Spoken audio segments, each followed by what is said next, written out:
All right. Yeah, very nice to meet everyone. Nice to see some familiar faces. Nice to see some new faces as well.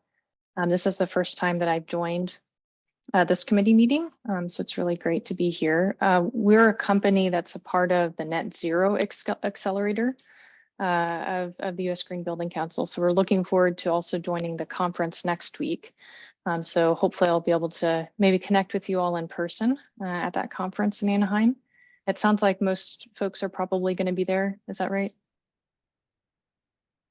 Maybe. Okay, we'll see. All right, I'll keep an eye out for you. Okay, I have some slides to cover in order to kind of introduce myself, introduce Rock Rabbit, but I was hoping, especially given it's kind of a nicer, smaller size group, I would love for this to be a bit more of a discussion. And so I have it's kind of peppered with a few different questions to learn more about you and your perspectives. So let me just go ahead and pull this up here. You should be able to share the screen. There you go. Okay, great. All right, can folks see that okay? Yeah, got it. Yeah, okay, awesome.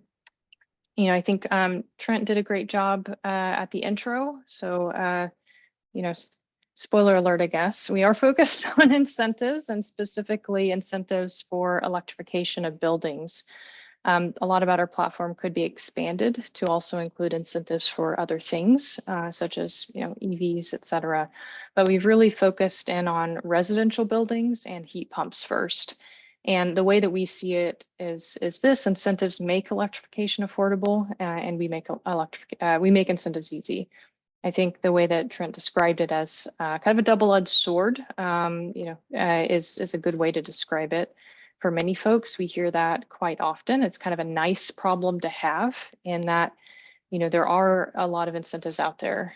We have incentives, you know, coming down from the federal level, as well as we've had, you know, a variety of different local, regional, and state incentives that have been bubbling up over the past many years. Prior to jumping into Rock Rabbit a bit more, would love to learn more about you all and the type of work that you do. And so the prompt is this: what relationship do incentives such as rebates have on you and your work?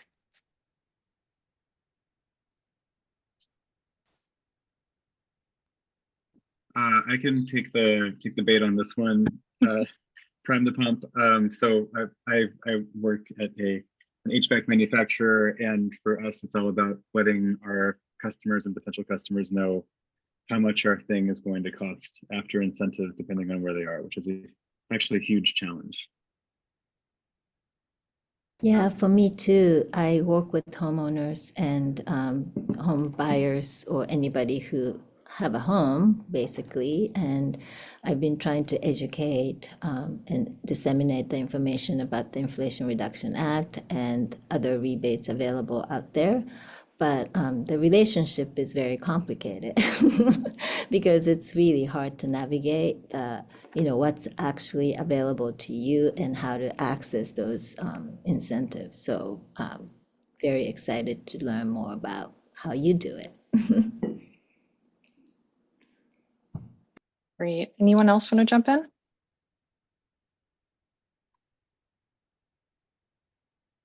Okay.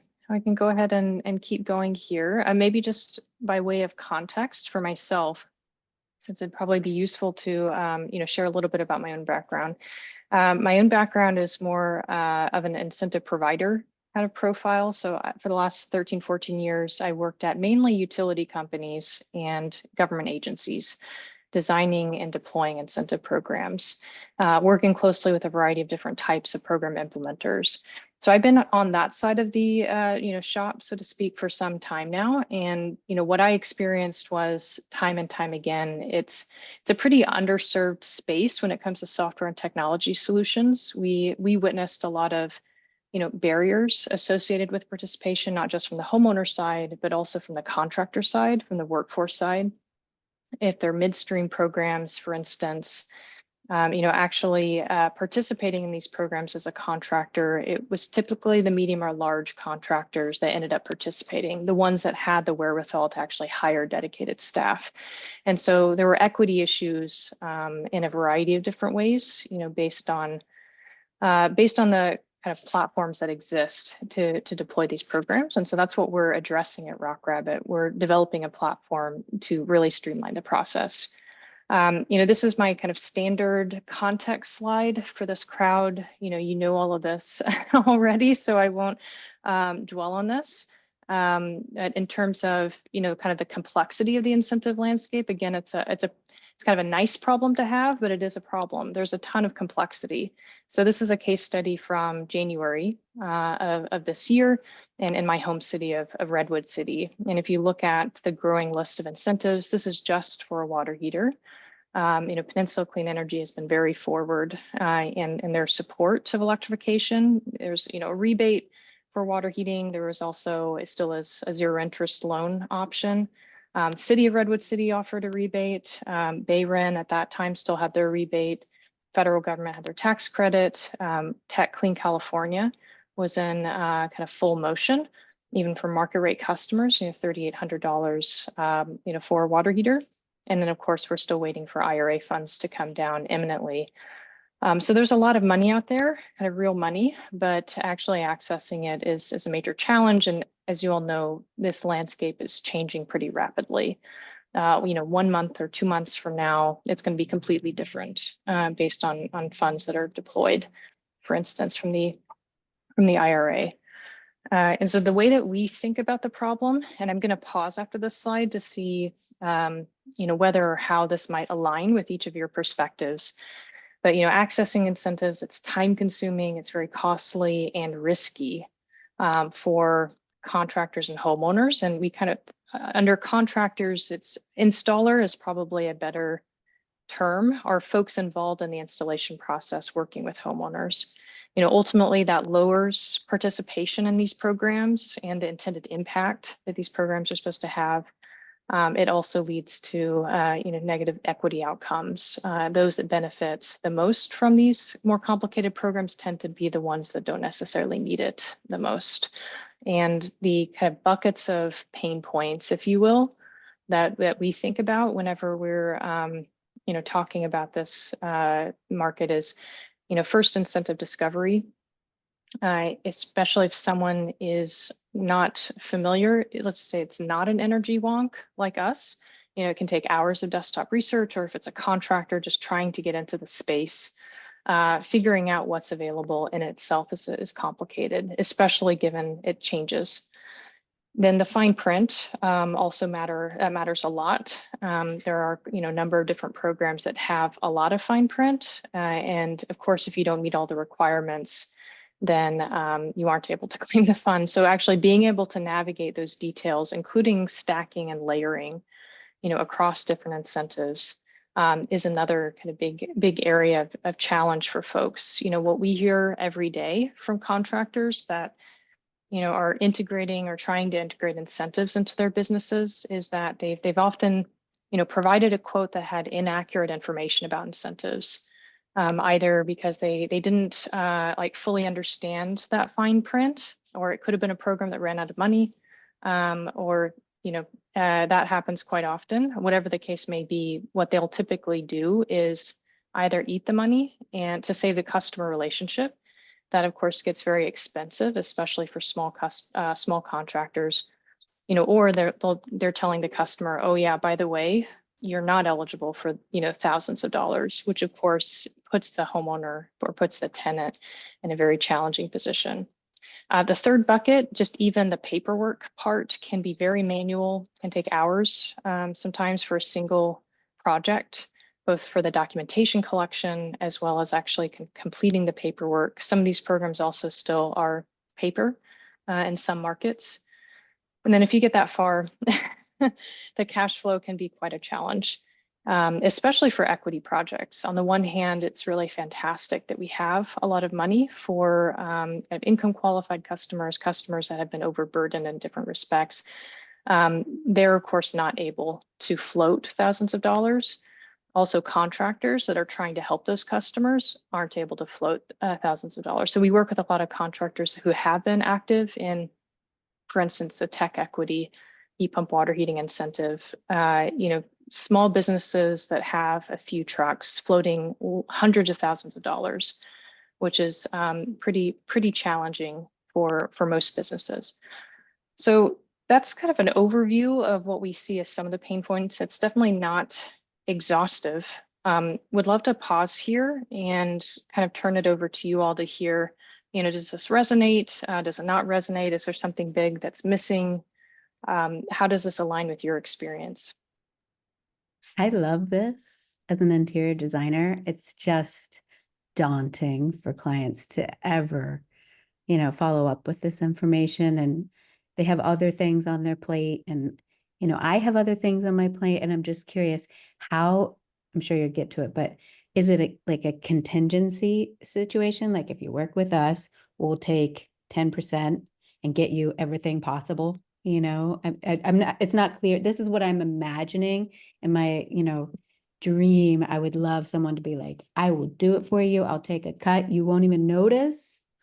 And, you don't have to do much at all. You might have to just sign digitally once or twice, that way, if a client or someone on my team wants to see the numbers, it's up there, but otherwise, like, it's hands off.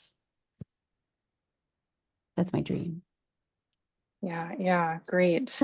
And I will kind of get to that in a little bit. So maybe prior to answering that question, would love to hear everyone else's dreams too. I would share that I recently went through that very complex process of replacing my water heater. And number one, it was hard to find a unit. And I'm in Southern California. We located a unit, Rheem heat pump in Berkeley at Home Depot.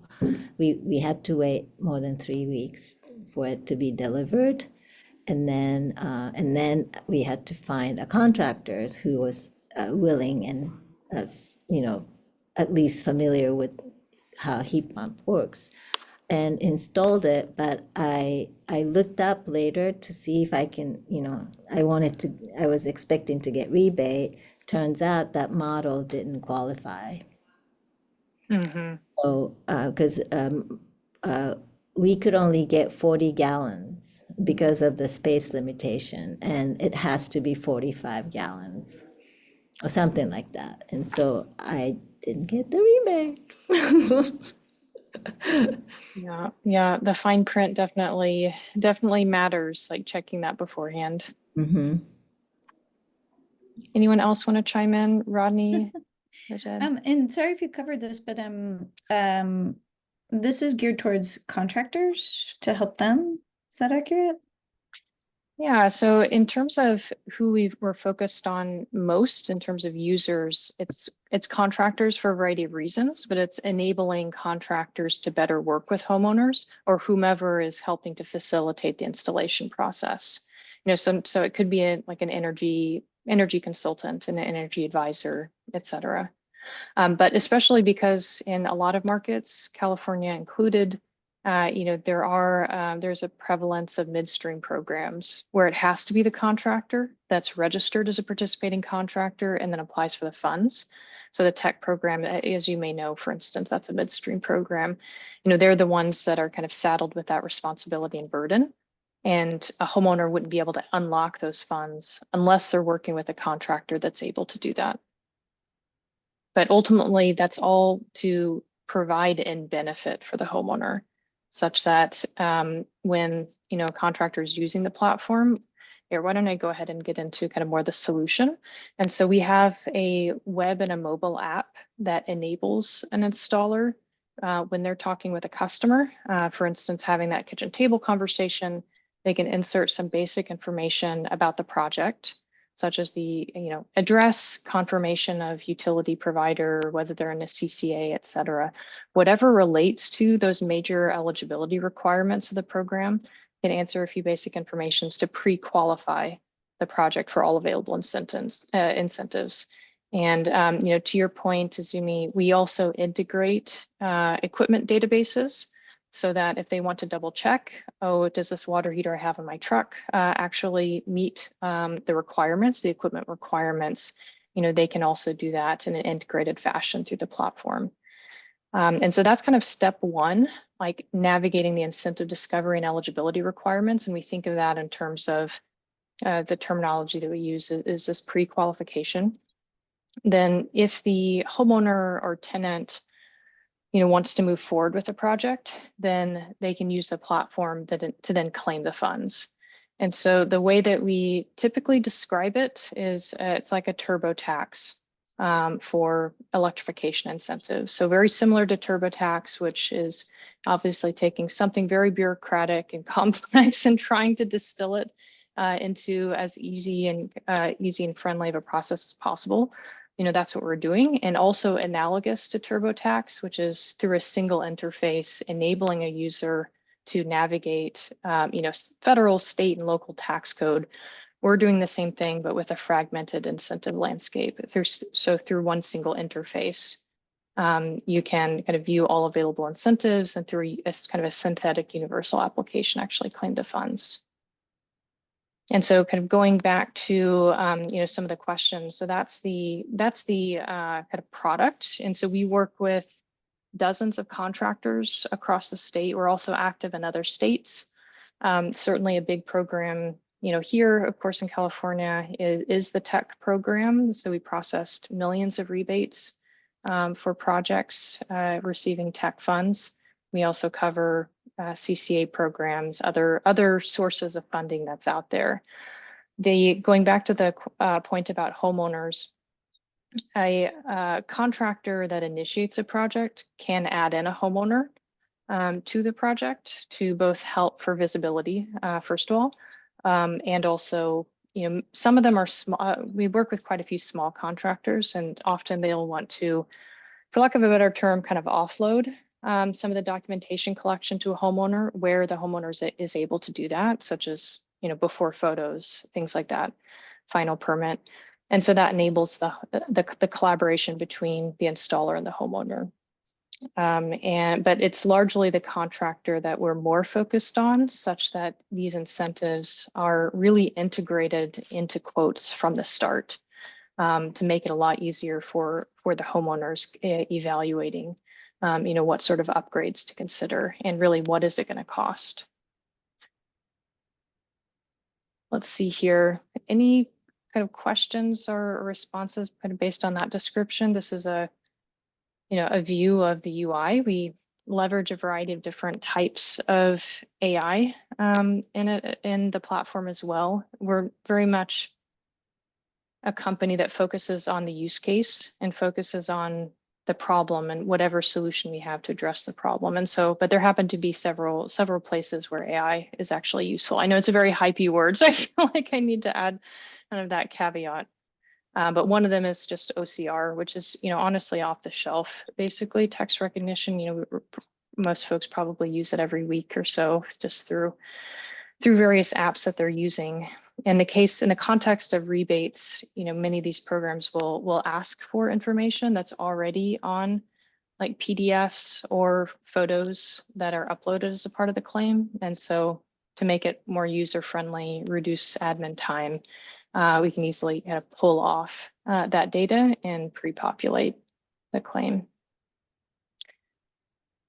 Okay, well, I'll keep going here. And I realize I think we have maybe 5 minutes. Does that sound right, Azumi and Trent? No, you can go on for as long as you'd like, basically. Okay, I think Just 5 that we minutes have should be to- good. Okay, great. In terms of who we work with installers. So on the very right here, we work with folks that are managing projects. So it could be the actual installer, or it could be an entity that's kind of more of a home energy advisor or playing some other role, but providing information to homeowners on incentives. And so that's and kind of playing some role in the rebate process. So that's one type of entity we work with. I guess from right to left, In the middle, we also do work with manufacturers. We can work with distributors as well, kind of folks upstream in the project value chain. What we found for the, manufacturers that we work with, not surprisingly, a lot of them know that there's a lot of incentive money out there and that they want their customers to be claiming these funds, of course, to help drive the higher efficiency product sales. And so we're seen as, an important tool to help kind of lower the friction to facilitate deployment of higher efficiency equipment. And then for incentive providers, that's a third type of entity that we work with. And so you might have guessed that perhaps based on my background. And so we can work directly with government agencies and utilities, whoever is designing and deploying the program. And that's ideal for a variety of ways. If we're working directly with them, then it's typically a white label deployment. And so just instead of, a homeowner or contractor accessing, 5 different portals for different rebates, they would access one single kind of branded portal from the incentive provider, and they aren't paying anything downstream. We're displacing costs that incentive provider would have been paying anyway for the administration of the program. And through the automations, we're making it a lot more easy and cost effective for them. So that's the other way that we can deploy.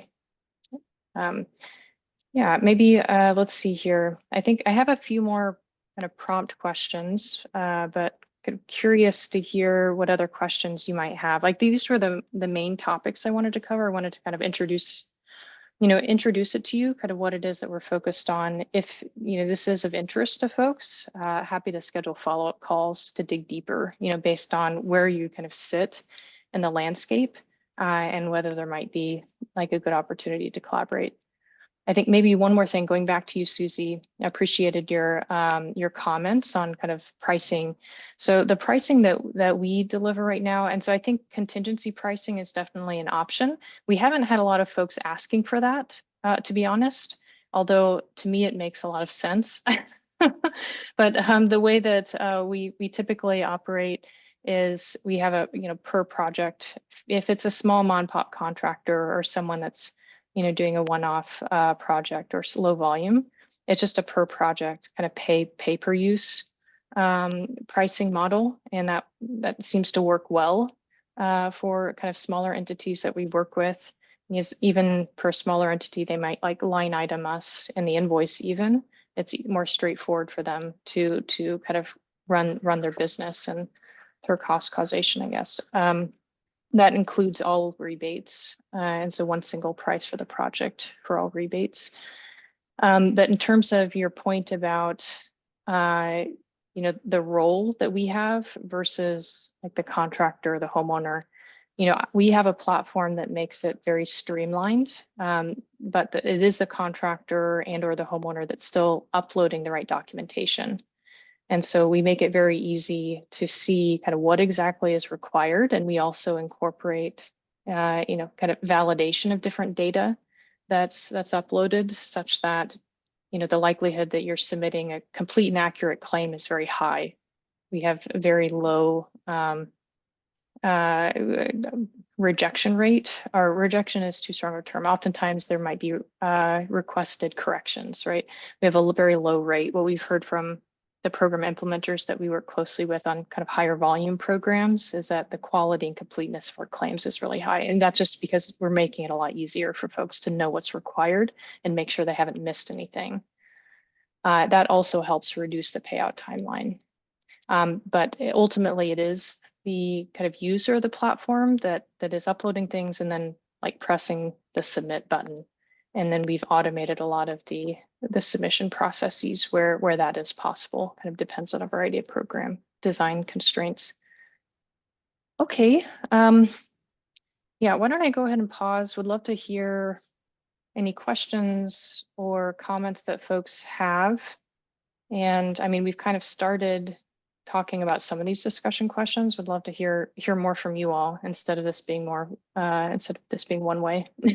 Really appreciated all the comments and discussions already. Do you have an update on the HERA program in California?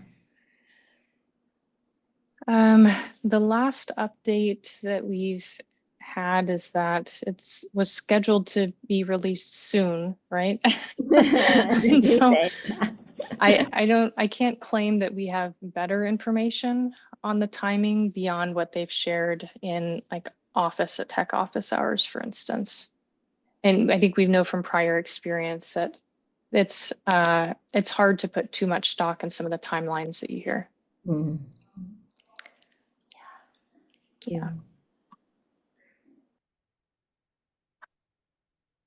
I have a question about when the appropriate time to reveal the incentive amount is in the pricing process for the customer. I know with any contracting job, it's best practice to get, if you can, 3 quotes. Usually for me, it ends up being 2 because even doing 1 is like pulling teeth. With incentives, the idea of sort of A/B testing a single, let's call it mini split install in my garage, because that's what I was doing a few months ago, is difficult to get people out in the first place. It's even more difficult to understand it in the context of incentives that might have changed over the course of the week, month, or months between the 2 contractor visits. So I guess I'm wondering, and then you don't know if the contractor is baking in a price increase to cover for the incentive, if they're depending on you not getting a second opinion. And so my question is, what do you tell your contractors in terms of when to expose the incentives? And do you have any use cases where you're able to provide a sort of A/B service in terms of pointing homeowners to what the appropriate range is for a variety of services? Got it. In terms of when to reveal the incentive amount in the quoting process, we currently don't necessarily proactively give guidance about that to contractors, but the ones that we've worked with based on the, what we've heard, and this is anecdotal, I guess. I mean, certainly at the time of providing the quote is a key, time to actually incorporate incentives. That's why they're working with us, to be able to deliver information about incentives at the same time as providing the quote. When it's HVAC, probably Harvest may do this as well. It's often good, better, or when an installer is considering providing a quote for different systems, they might be doing a good, better, best sort of offering. A homeowner isn't able to really kind of parse that information in an informed fashion unless they also know what incentives are available. Otherwise, it's going to be a race to the bottom. Like, you have to embed the incentives at that point in time, at least to have a meaningful discussion with the homeowner about why they should choose something that's more efficient, unless it's someone just that has no price sensitivity, which, there are those folks out there as well. That's definitely not the majority. So that's why folks work with us, to be able to kind of integrate it into the sales process at that point to inform the homeowner decision making. And what we've heard is homeowners tend to, not all homeowners trust contractors, and they tend to like to see the incentive information coming from a third party, which has kind of been interesting. We didn't necessarily anticipate that, but we have heard that multiple times as well. And so having some third-party source can add an additional level of, credibility to an installer that's engaging with homeowners on a project. And then you had also asked, Trent, about, you also mentioned, if you get a quote 1 month, the incentives could change a month later. That's definitely the case. Sorry, go ahead. And I think I am just wondering about this this process, especially in California, of getting multiple quotes and ensuring that you're getting an apples to apples comparison. The good, better, best is something that anyone who's using Service Titan feels like they have a good, better, best offering when they're coming in, at least that may be baked into their platform. But even then, it's difficult to understand who's giving you perhaps a more valuable service for less money. I guess A/B quoting is something that I feel like is a big pain point on the homeowner side. And so just getting an apples to apples comparison with the incentive baked in and whether that's changed over time is something that I'm just wondering if you have addressed on the platform or in your anecdotal experiences with contractors or homeowners.